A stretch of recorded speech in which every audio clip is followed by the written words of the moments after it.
እንግዲህ ሰው ሲጠፋ ነው እኛም አባ እየተባልን ያለው። አባት የምንላቸው እነዚህን ነው። ምዕመን ሽጠው እንጀራ የሚያጠራቅሙትን አይደለም፣ ራሳቸውን ሽጠው ትውልድ የሚያተርፉትን ነው። እነዚህ ናቸው አባቶቻችን የትናንትናዎቹ፣ ለቤተ ክርስቲያን የኖሩ ለምዕመናን ራሳቸውን ቤዛ አድርገው የሰጡ እንዲህ ነበሩ መምህሮቻችን።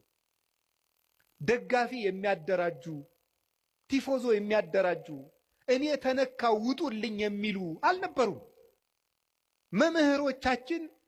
መምህሮቻችን እነ ቅዱስ ቄርሎስ እነ ቅዱስ ዮሐንስ አፈወርቅ ለበጎቻቸው የሚሞቱ ነበሩ።